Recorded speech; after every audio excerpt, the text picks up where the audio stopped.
Salaire, dessinateur, projeteur, bonjour, bienvenue dans cette nouvelle vidéo consacrée donc à l'explication par rapport au salaire, quelques questions qui reviennent, voilà, l'évolution du salaire, comment gagner plus, etc. en tant que projeteur, les fourchettes, donc on va essayer de voir tout ça. Avant qu'on aille plus loin, pensez à vous abonner à la chaîne et activer la petite clochette des notifications, ça, c'est pour ne rien louper, puis un pouce bleu. Ça ne prend pas longtemps, ça fait toujours plaisir. Alors c'est parti, première donnée, donc les salaires, on va dire le salaire d'entrée d'un dessinateur projeteur. Bien sûr, ça dépend où vous êtes. Je sais qu'il y a des domaines, ça va être plutôt autour de 1500 €, si je dis pas de bêtises.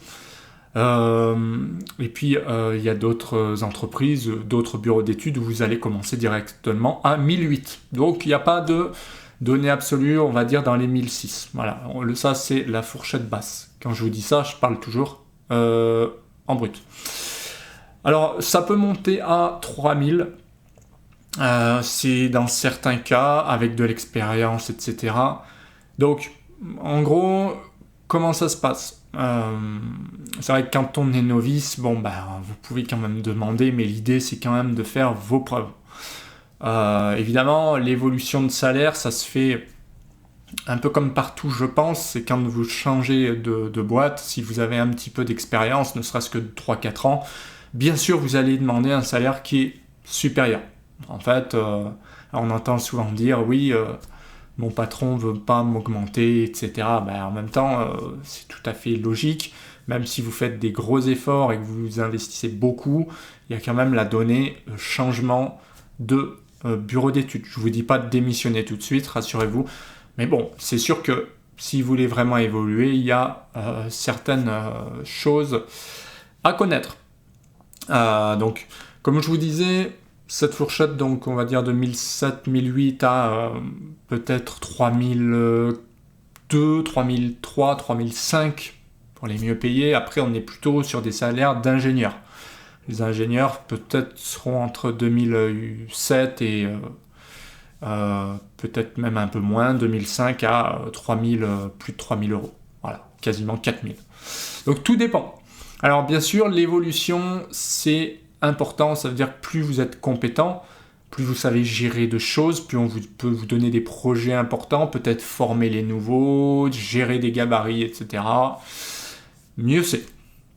Voilà, si vous vous cantonnez à faire que votre travail, mais que vous fichez des collègues et que vous n'essayez pas de transmettre votre savoir, de former les jeunes, forcément, vous allez rester un petit peu plafonné, d'accord ? Donc, le conseil que je peux vous donner sur le salaire, si vous voulez monter, ça nous amène un peu à la suite du tutoriel, mais c'est un peu le but, je pense, c'est comment vous voulez faire évoluer votre salaire. C'est ça, c'est vraiment prendre des responsabilités, même si vous n'êtes pas à l'aise en réunion, c'est quand même montrer que vous êtes là et que vous pouvez apporter des choses. Il ne s'agit pas de rester comme ça pendant 2 heures à regarder son téléphone. Il faut quand même essayer d'être un petit peu volontaire et de montrer qu'on a des idées et il y a toujours, il faut bien se mettre ça en tête, il y a toujours possibilité de faire quelque chose. Moi j'ai mis beaucoup de temps à le comprendre, mais quand j'ai compris ça, j'ai vraiment mon salaire a fait ça. C'est-à-dire qu'il n'y a pas de secret. Quand vous restez dans votre rôle, mais que vous n'en sortez pas, vous allez quand même plafonner. Quand vous comprenez à quel point on a besoin de vous et que finalement le patron va pas le faire à votre place parce que lui il croule sous le travail, ok, mais que vous pouvez vous permettre de prendre des choses en main, de former les nouveaux arrivants, de prendre des initiatives, d'essayer de développer des nouvelles choses de votre côté. Pourquoi pas cette feuille Excel qui permettrait d'automatiser quelque chose? Pourquoi pas un bloc AutoCAD qui permettrait de faire tous plus ou moins pareil? C'est ce que je faisais, si vous me connaissez. Mais voilà, l'idée, c'est de montrer votre valeur. Donc plus vous êtes indispensable, plus votre salaire va monter. C'est logique. Voilà. Il y a cet aspect-là. Si vous vous contentez de faire que votre boulot, en fait, tout le monde peut le faire.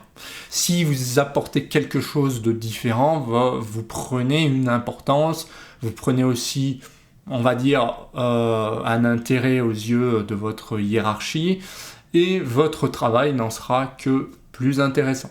Évidemment, c'est un choix. Si vous voulez simplement faire votre boulot, mais que vous n'êtes pas investi, ne venez pas derrière réclamer une augmentation de salaire. Ça ne sert à rien. Voilà, donc comment ça se passe concrètement? C'est ça, le dessinateur projeteur, pour moi, c'est quand même un beau métier, c'est bien payé. C'est très bien payé par rapport à d'autres professions qui sont difficiles, avec des horaires décalés, etc.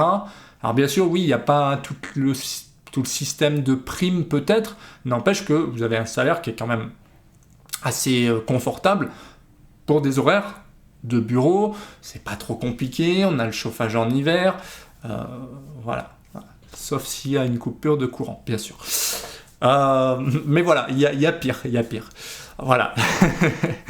Donc, si vous avez des questions par rapport à l'évolution, à comment vous pouvez faire, parce que c'est un peu ça qui est délicat. Qu'est-ce que vous pouvez apporter et comment l'apporter? Voilà. Je finirai là-dessus, c'est que effectivement, il faut, si vous arrivez en entreprise, il faut déjà un petit peu d'expérience. C'est la base. Il faut voir comment ça fonctionne. Il ne faut pas arriver et tout casser. Il faut quand même être en accord. Il ne s'agit pas non plus de tout changer. Vous pouvez développer des choses en interne et essayer d'amener vers une évolution. Vous pouvez aussi proposer quelque chose de meilleur en termes de qualité, mais attention, par expérience, je sais que si vous arrivez et que vous dites que ça, c'est nul, et que vous proposez autre chose, c'est pas la manière la plus efficace. Hein.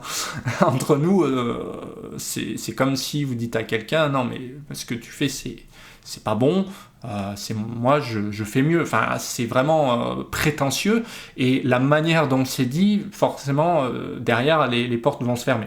Donc, il y a la manière, essayez d'être en cohérence avec le projet, ce qui se fait, et comme je vous disais, au bout d'un moment, si vraiment vous n'êtes pas en harmonie en termes de salaire, mais que vous savez que vous ne pouvez pas évoluer, ne vous posez pas de questions, il y a beaucoup de boulot là-dedans.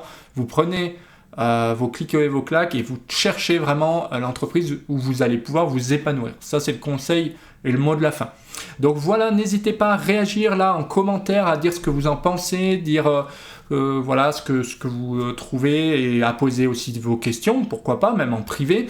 Je serai content de vous répondre. En tout cas, en attendant, pensez à mettre un petit pouce bleu, à vous abonner à la chaîne et à activer la petite clochette des notifications. Ça, c'est pour ne rien louper. Et moi, je vous dis à bientôt pour d'autres vidéos. Prenez soin de vous. Bye.